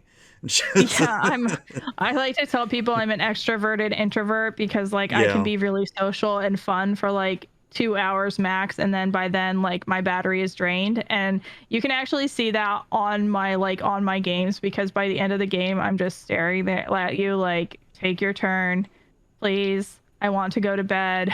Oh my god! Holy shit! Are you me? Because that's just because when I used to stream a lot of Commander, that's what I would do. The same thing. Like, I'd get, especially I would do 2 to 3 games, and we'd go late and all that. Especially if it's the last game, and if they happen to kill me first, I'm the host, so I can't just be like, fuck y'all, I'm quitting. Just leaving. Nope, you got to stay there. Kill you first, and you're like. Awesome. Which is fine, but what has driven me crazy is they'll kill me first, and then like another hour still goes by with the game. You're just like, oh my god, hurry up. Yeah, you're like, I would like to leave now, please. I want to go to sleep. I have actually overcome that a little bit by doing a habit that happens at my LGS, and I think LGS is everywhere. I don't know. By having a game clock, and this is something that I saw started you do that in last May. Night. Yeah, an hour and 30 minutes. That's it. Per game, right? Per game, yep. 2 games, 1 hour, 30 minutes.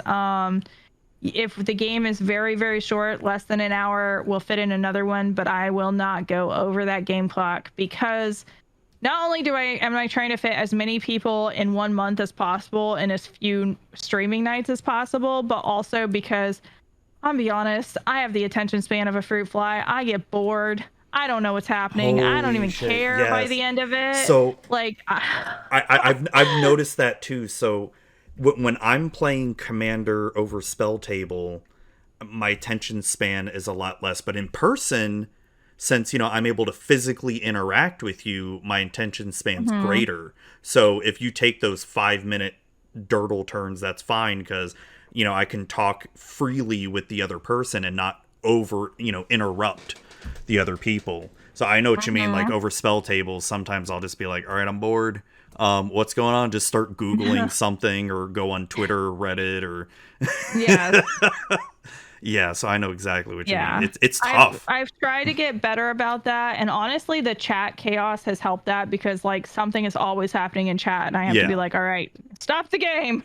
Yeah. Um, but yeah, it is definitely one of those things where it's like, dang, like what is going on? Yeah. It's also frustrating because I and this is no shade at anybody because I've played a lot of Commander games with a lot of people, but man, I understand people have slow turns. Everybody's got those slow turns and all that.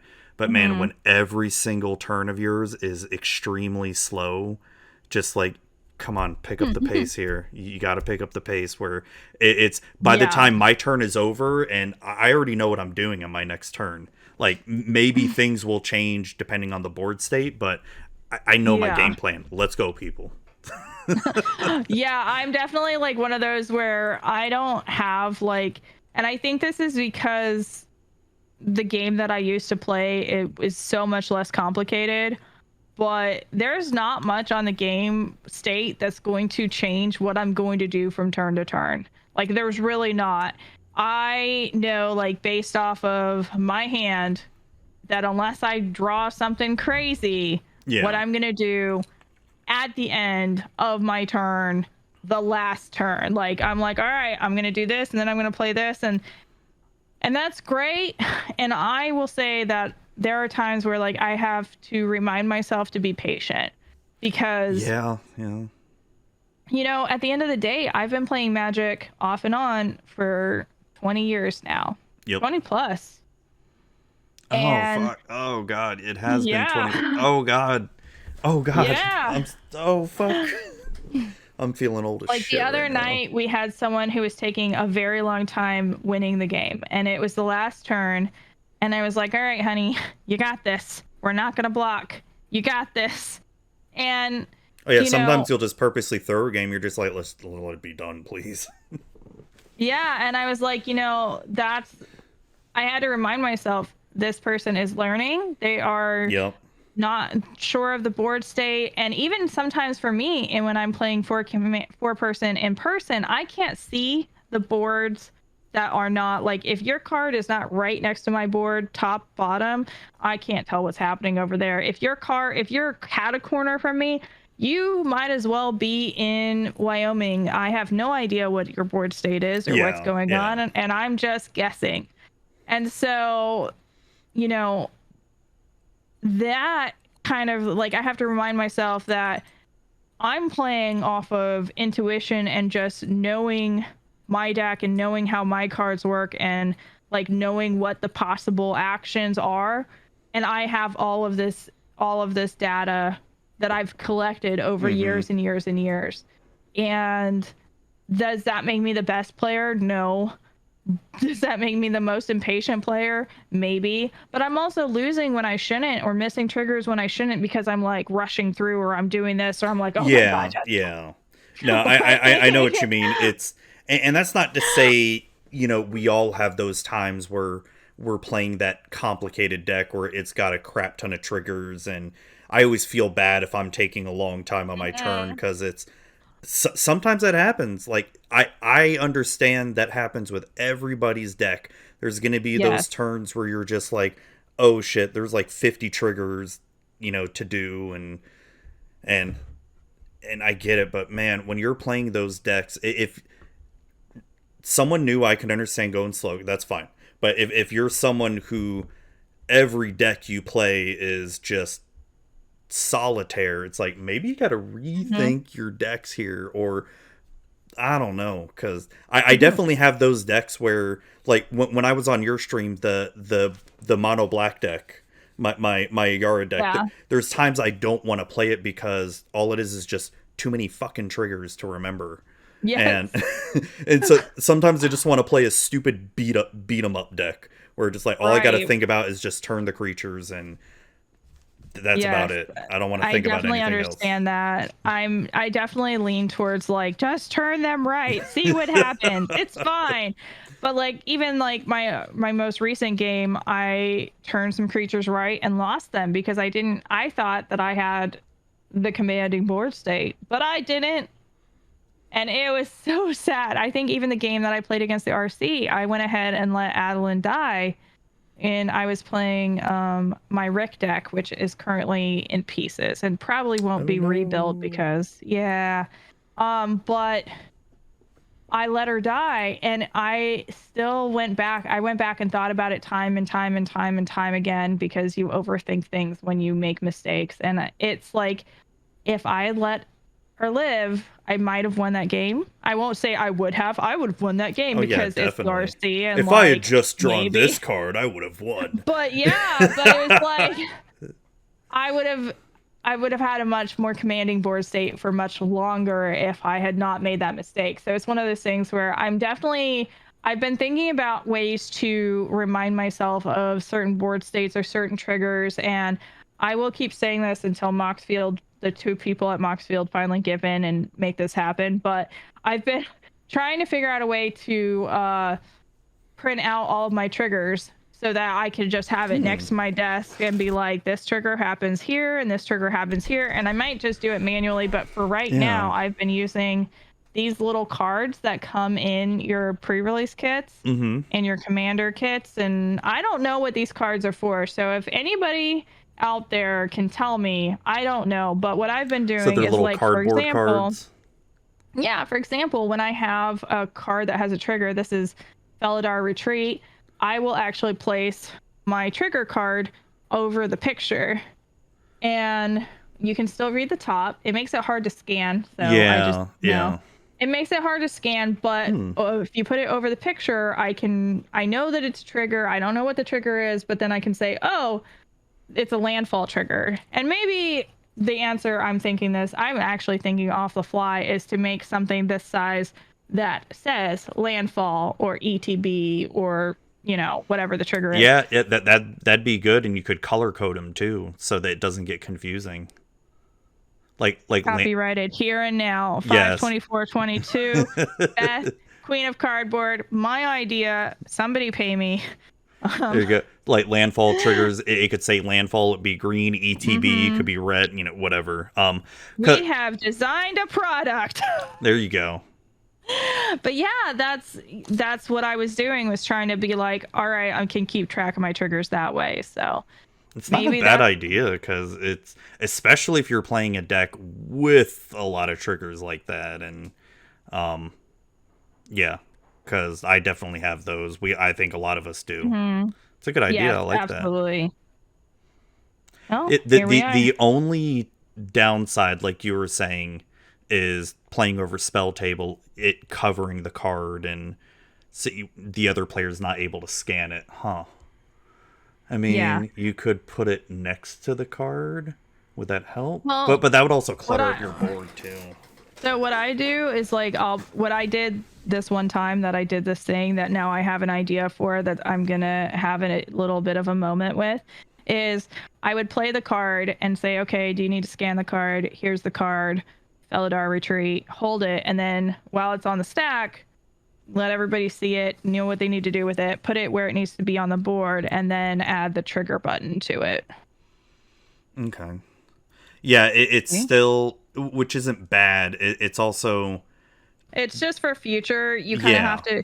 And this is where, like, you really have to be able to talk to your table and not feel bad being like, what's on your board? What's on your board? What is that? And especially if someone's camera isn't great, I already do that. Yeah. So, like, I'm already like, hey, sorry, I forgot your entire board state. What is that card and that card and that card and that card? So yeah, it's just one of those things where I think that it makes it easier for me to know what my deck is doing, but sometimes you have like the benefit and the negative of anything. Yeah. And I think that would be great, definitely for in person. It's just trying to figure out how that would work in spell table, because I like the idea of like, you put it like how Bobby Christine does her like little thing. Yes. I love her little setup where she puts it in the stack or whatever, and so people can click on it and all that. But it's once you cover it, it's also like you were saying, where people I still may need to click on that card because I forgot what it was after 50 cards later, and I can't now. Yeah. So there's got to be a way. There's got to be a way. I'm thinking about it. We'll get there. Yeah. But I love the idea though, that you have like the different triggers: landfall, ETB, whatever the hell else. I don't know.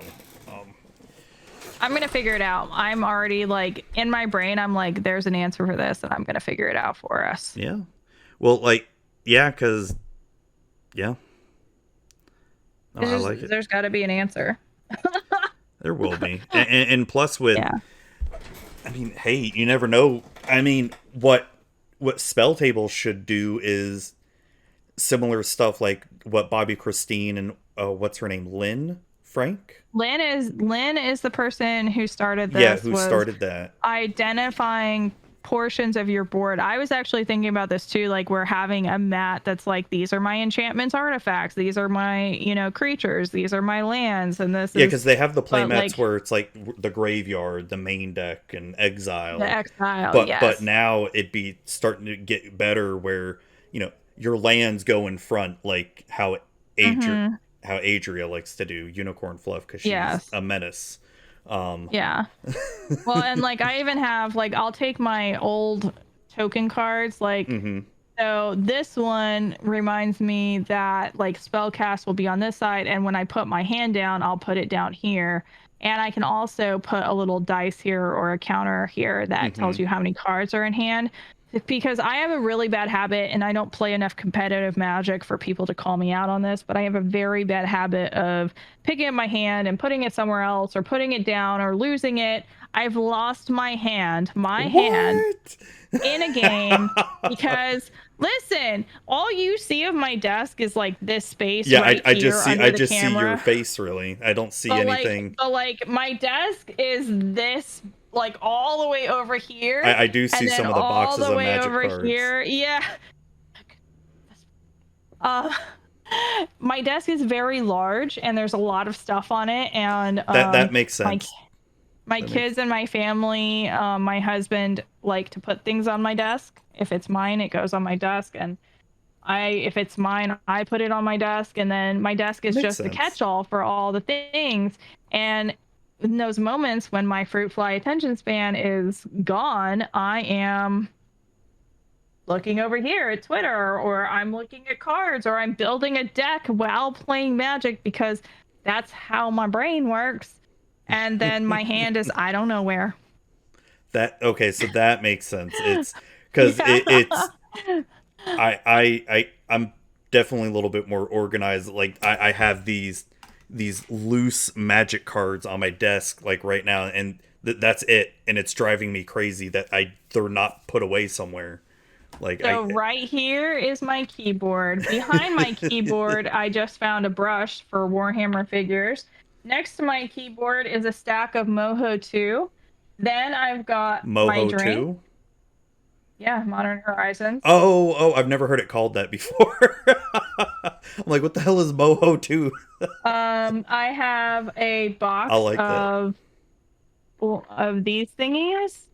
The life. Yeah, the life. I have wheels. My Dragon deck, because it is not all together, and I figured at this point I'll wait until this next set comes out. So it's got so many good dragons. I have junk mail. I have empty boxes. I have I don't know any. I've got a playmat that I need to send to someone who won it during the Magic Mental Health stream. Like, and this will get really bad for like 2 or 3 weeks. And I think as I'm talking about it. I'm like, I think we're at that point. And then I will go crazy and clean everything, but not like the Yeah. entire house.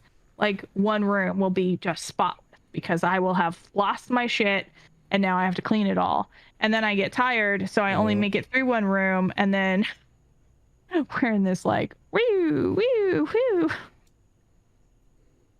So yeah. No, I totally get you. It's, you know what helps with all the magic stuff, like what really helps, especially reducing all the stuff you have, is when you're forced to sell your collection. No. And I'm only saying that because I see all those binders you got back there. Holy shit, that was me 2 years ago. And then Okay. our great So, American healthcare system forced Yeah. me to sell so much shit. And last year forced me to sell the rest of the shit. So those binders, let me tell you about my bulk collection back there. That is every set that has come out in the past year and a half. There's a binder back there for them, and I have another binder for random cards, which is ones that I haven't purchased enough of. But I Yeah. keep a library of magic cards for 4 different people. We go in Oh, together, yeah, we yeah, bind yeah. together. That's right. Yeah. Yeah. And then we keep up to an entire play set of any one set. So, and then it's up to me to sell those cards back to the LGS or Teach CG, or if I pull a really good card. I sold one on Twitter that somebody purchased for like $150, and I was like, wow. You should hashtag sponsored look into cardsphere.com. It's a no, and honestly, I do No. use them too before I got sponsored. They're really great trading card website. Yeah, I actually know about them because Unicorn Fluff is sponsored by them as Yes. well. And I'll be I've honest, I've built I cubes forgot and about them. Yeah, so, I forgot so about them, but I keep reminding myself to check them out. so the way that you sell the cards, or like what you're talking about, you sell the cards. So I've got a buddy who's coming with me to Philadelphia. He is like deep into magic and all that stuff too, deep collector. And when I introduced him to Cardsphere, he freaking loved it because it's a great website to get rid of the bulk, like especially those $1 to $2 rares that you're only going to get like 10 cents if you bring it to an LGS or something like that. And Right. and just obviously it's good for more expensive stuff, but depending on what you're trying to sell, you may want to do that in person too. Yeah, for sure. But yeah, I just recommend checking them out. They're I will. great. Thank you. Yeah, no problem. Awesome. But oh shoot, what were we talking about? Oh yeah, magic bulk. Magic bulk. Yeah, just just have a huge emergency that you're like, oh fuck, I gotta, I need like 10 grand on me right now. I don't think that's worth 10 grand, but if it ever is, check your bulk. Oh my gosh. So it's so funny. Like, so when, so I had the binders where I'd keep that, and then I'd have, I had how many hotel boxes full of just common, uncommon crap. The last time I went through it before I had to get rid of it all, I found a lion's eye diamond out of it. I found, Oh, wow. like Yeah. shit ton of Ashnod's altars. Fuck, I don't know how many Urzatron lands and all that. And just like, and it's shit that I've had for years and years and years that just never cared about. You know what I mean? Yeah. But yeah, when they say check your bulk, holy shit, check your bulk. Like, just even within the past year, if you bought a whole bunch of Adventures of Forgotten Realms stuff, Deadly Dispute, it's like, what, a $10 card now? And it's a common? It's more like a rare common. Yeah, for sure. But, Wow. So what else did you want to ask me? Good question. It's, I don't know, how's life going? How's it doing? It's a loaded question, I know. I'm here, I'm taking one day at a time. I will say that someone recently surprised me when I was really deep into it and spiraling out of control, which happens sometimes, they took the time to not only recognize that maybe I wasn't in the best place mentally, but also to just ask me a simple question. And that question at the time was, what's your favorite card from this set so far? And I'm very smart, I like to think. So I recognized it immediately. I was like, I see you. But it was so appreciated that I allowed myself to go on that ride and take myself out of that spiral and answer the question and just sit in the joy that can be Magic. And it reminded me in a simple question why I continue to do this, and that the numbers don't matter, that the community and the people that care do, and that winning games isn't, what I'm about personally, but rather about having people that have your back and care enough to say, hey, what's your favorite Magic card? And, it is something special getting into this because I've met so many great people doing this. Someone like yourself, I've met lifelong friends since I've started. Like one of my really good friends that I met out of this. We both started content at like the same time. Total MTG over in England. We both got the name Matt, so he's like the Matt. He's my brother from another mother. And it's like, let's say, without ever stepping into this, I would have never met him or even like the other dozens of people and all that stuff. And that's what I love about this community. It's what I love about content creation. It's something that you just got to remember, that there's going to be friendships now that you and I have made that's going to last, for a long time. Yeah. And even though, and I think for me, my Magic streaming journey started with Unicorn Fluff. We have not played a game in months. I still think about her, and I still am grateful to her for opening her doors with her community and allowing me a space to just exist. Well, you need to rectify that. You need to play with her again and make sure you target her first and tell her that Zuby said to do it. And don't let her play her Yarick deck. Oh, goodness. Her stupid Thassa's Oracle Wind deck. Just only let her play her Ren and Siri Dog and Cat deck. That's it. No, I'm joking. Listen, I love Ren and Siri. Yeah, no, that's like one of her fair decks. Yeah. No, but yeah, and Unicorn Fluff is great, though. Very sweet. But yeah, so, I mean, what's your favorite Magic card? My favorite Magic card of all time? Oh, yeah. Okay, yeah, Snapcaster Mage. He is the card that made me fall in love with Modern. Okay, cool. Lightning Bolt, Snapcaster Mage, Lightning Bolt. What about you? Ooh. I am going to have to say that I have a couple favorites, but I'm going to go over here into like these things that I always want to build and haven't built yet. And right now I am in love with Morathon the Boundless. There's my camera. Morathon the Boundless. Oh, the first Modern Horizons.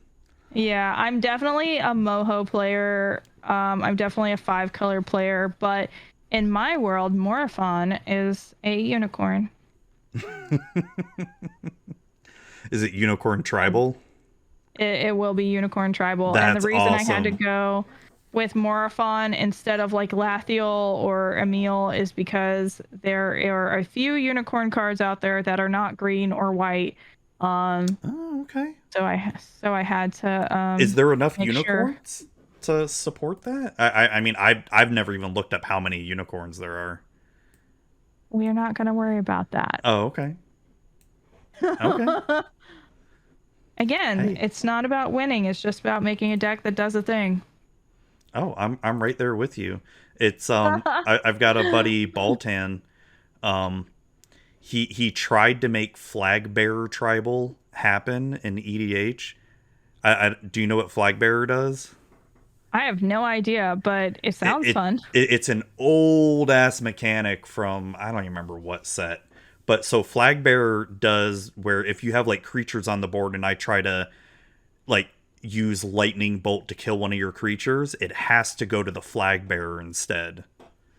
So it was an interesting little tribal deck where you'd want to kill his main commander, but he'd have flag bearers to protect his commander. So you'd either have to do like board wipes or, you know, a crap ton of targeted spells. Yeah, for sure. Try to kill it. It was fun though, but there's only like 5 flag bearer cards altogether, I think. So listen, in the process of building this Wooburg deck, the whole concept wasn't just like 5 colors or like all the good. I know like a lot of people build 5 color and they're like 5 color good stuff, and then they put in blue cards and they put in white cards and they put in green cards, and it's just like the best cards of every color. This deck was meant to be Wooburg, as in it has to support all 5 colors in some way, whether or all things. So the only cards in there that aren't Wooburg cards are like very specifically all this or all that, or I think I've got some board wipes in there, but it's like all creatures. So like it still fits that everything deck idea. Yeah, no, I know what you mean. I started trying to slowly brew a Tom Hanks EDH deck, using Garth One Eye as the commander, because he sort of looks like Robert Langdon. Tom Hanks plays in Da Vinci Code, similar to it. I know that, yeah. And I got the idea from your Discord when you, I don't remember what it was, but you did that Tom Hanks gif. Tom Hanks meme, yeah. Yeah, and I'm just like, oh shit, I want to do a Tom Hanks EDH deck now, because like how many crazy characters has Tom Hanks played throughout the years? And listen, if Wilson does not make it into that deck, I'm gonna be real disappointed. Oh, he's already in the deck. Like I've only got like 5 cards so far. Like you've got to get like an altar of him like holding the volleyball. Yes, that's what I need to do. So I've got Norn the Wary and Valakut Molten Pinnacle for Joe versus the Volcano. Cool. I've got Aradara Express, the artifact vehicle from Kaladesh, for the Polar Express, for that one, because it kind of looks like the train from Polar Express. Then Heart of Kieran was like I could only think of when Tom Hanks played that Sully pilot that had to land the plane in the Houston or Hudson River. Yeah. I remember that. And that's about it so far. It's a very slow in progress when I feel like looking through thousands of Magic cards to try to find Tom Hanks related ones. I love it. But it'll be god awful, but I don't care. It's not. I think it's going to be worth it. Yes. But so as we wrap things up here, it is almost 2 hours. Holy crap. It's flown by. And as we wrap things up here, is there anything else you want to shout out or say before we get out, or where people can find you? I would like people to find the Community of Cardboard. They can find that at Community of Card, twitter.com/communitycard, or communityofcardboard.com. We actually have a website that is slowly coming together. And I just want people to remember that it's not all about one person. It's about building a community and playing a game that you like, you enjoy, that it doesn't have to be this thing where you are getting worn out or not being happy or getting burnt out because of people not playing the way that you want to play. Oh, nice. I like that. Anything else you want to say, or see you in Richmond? You won't see me. Let's say live stream. You don't know. I might get like a picture of your face, and I'll just carry it on a stick. Like, and they'll just be like, "Who the fuck is that?" I'm like, "This Zuby, he's my buddy." All right. Well, hey, that'd be much appreciated. But all right, well, thank you again for coming on. I'm glad you took time out of your night to come chat with me about, God, we talked about everything. Like I said, we talked Magic, but, you know, there's a lot of other stuff we talk about too. And that's the beauty of this podcast for me, is just getting to chat with awesome people. Well, you're welcome. Yeah. Thank you for coming on. I hope you have a great night and have fun in Richmond. Have fun in Florida. Yeah. If you can't see, well, if you're not watching the video, you're just gonna see my face. Like, I'm so glad I work from home now, where I don't have to interact with Florida on a daily basis anymore. Oh goodness. Yeah. It's fine. Everything is fine. Sure. All right. Sure. Till next time. Yes. All right. Have a good night. Sure. You too. Bye. Hey everybody, thank you all for listening to the show. I hope you all enjoyed it as much as I did. Thank you again, Beth, for taking, you know, time out of your night to come chat with me about, well, everything. Really enjoyed it. I really like what you're doing, and I hope you all did too, the audience. And definitely go check her out and see what she's doing with her stream and her community and all that good stuff. So thank you all again. Don't forget that I will be at Command Fest Philadelphia at June 24th through the 27th. I'm hoping to see some of you all there and play some Commander as well too. Get some games of Magic in. And yeah, so thank you again, and hope you all have a great night.